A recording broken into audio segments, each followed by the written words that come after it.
what should I be eating? This is the number one question I get from those facing a new autoimmune condition like rheumatoid arthritis, lupus, or Sjogren's. I love getting this question as it shows me that this is a person who wants to be proactive, something I'm a big fan of. It's also a question that can get you a lot of different answers depending on who you're asking. Some may say it doesn't matter at all, while others will say pretty much every food is killing you. Before getting into a laundry list of quote-unquote good or bad foods, today we're going to spend some time reviewing why what you eat matters and how to find the best diet for you. I'm Dr. Elizabeth Ortiz, and this is Connected Rheumatology. Let's get started.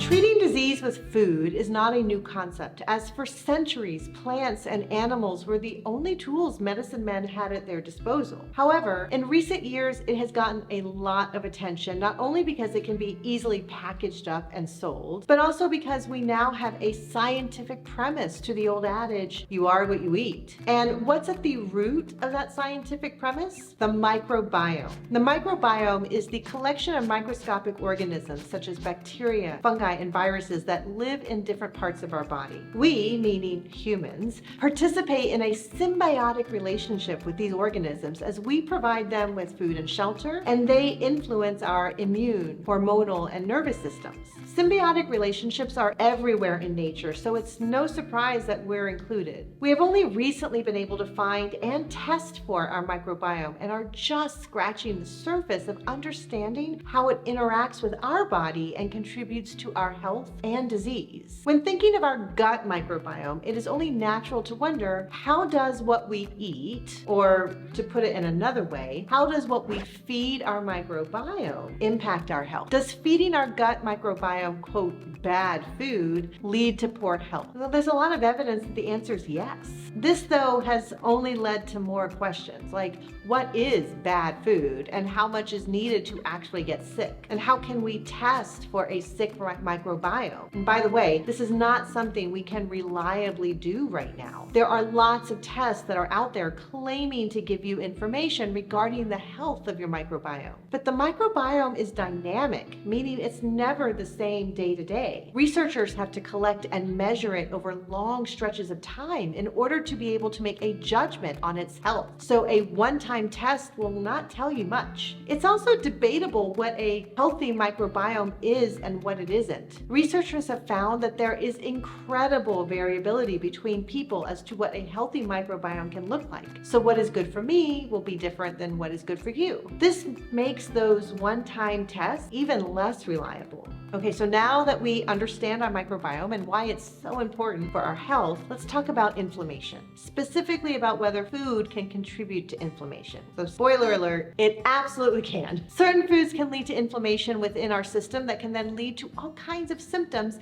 depending on what condition you're dealing with. So how does food cause this? Well, it's not entirely clear, but it likely involves our microbiome. When we have an autoimmune disease, our system is already out of balance. Our immune systems are activated and cause widespread inflammation. All the treatments out there, pharmaceutical and otherwise, are aimed at calming that inflammation and getting our immune systems back in balance. So knowing which foods are inflammatory can be helpful, because if you are trying to put out a fire, you don't want to be throwing more gasoline on it, right? Even without an autoimmune disease, understanding how foods impact your system and lead to inflammation is helpful for promoting health and longevity.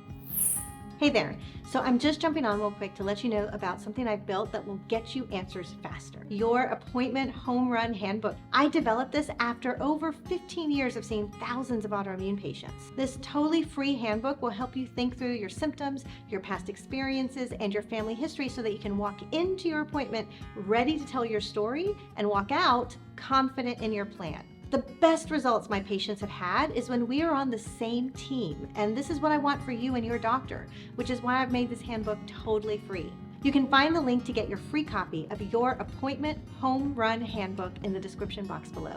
I and my fellow doctors are only as good as the information we have, and 90% of that information comes from you, so make it count. Okay, so what should you eat? Given what we just discussed, in order to set yourself up for success and to have the biggest impact on your autoimmune disease, you are going to want to focus on anti-inflammatory foods. First of all, you may be asking yourself, but how do they know the food is anti-inflammatory? And that's a good question. You've got a scientific mind, and I like it. Researchers have developed the Dietary Inflammatory Index. This is a scoring system that weighs the impact of our food on the state of inflammation and stress on our bodies.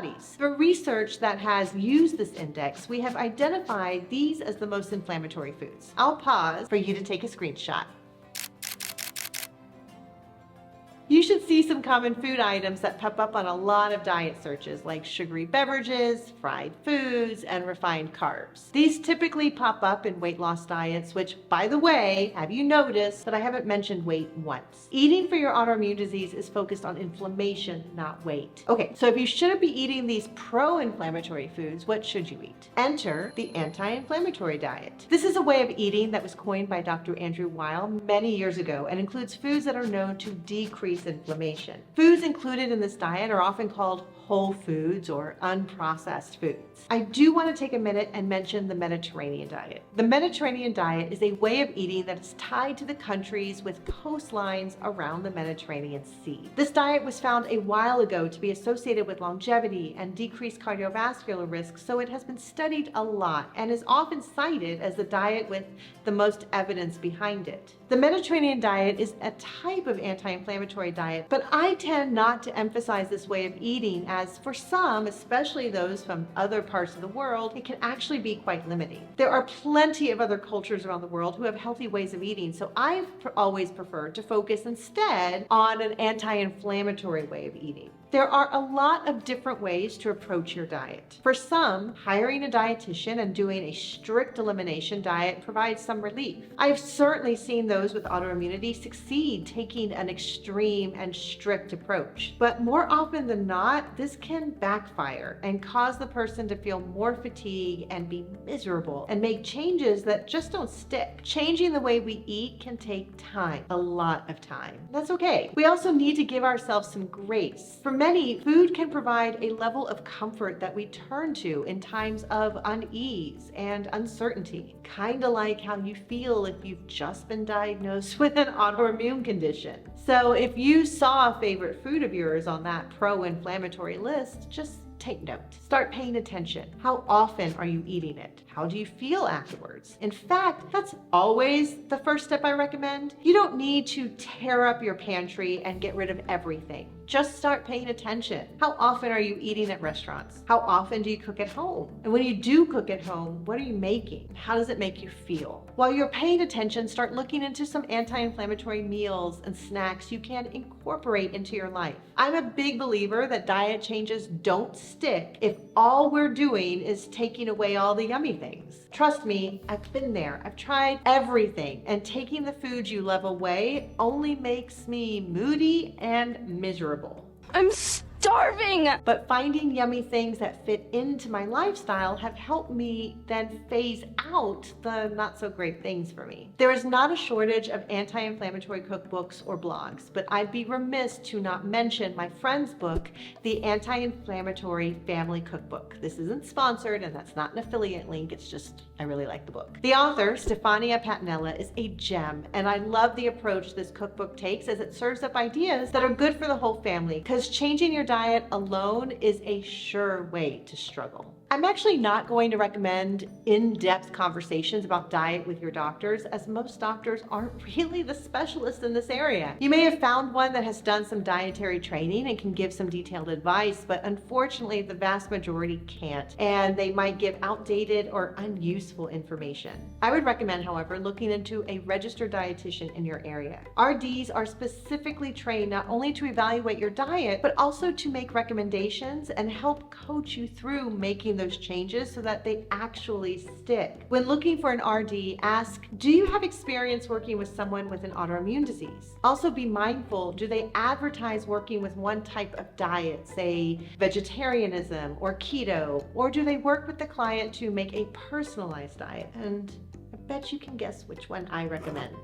There are a lot of nutritionists these days that will also offer various testing. When it comes down to it, the most important factor in any helping relationship is how well you click. But just remember that microbiome testing is still early days. And unfortunately, it can't tell us everything we want to know about our gut health. So be wary of claims stating the opposite. Diet absolutely can play a meaningful role in how well your autoimmune condition is controlled and how you feel. However, just like medication, there is no one diet that works for 100% of people and can guarantee a cure or remission. When you are thinking about diet changes to support your autoimmune condition and your immune system, your thinking shouldn't be about weight or about sticking to any rules, but about building a diet around anti-inflammatory foods. Weight inevitably also comes up during these conversations, and these days you can't say weight without also saying Ozempic or GLP-1s. So if you want to learn more about that and how it can fit into an autoimmune treatment plan, check out this other video. Also, always keep in mind that you still want to live your life. Food plays a large role in how we connect with loved ones and share joy, and no diet should get in the way of that. Make sure to share this with anyone you know who could benefit from this information, and we'll see you next time.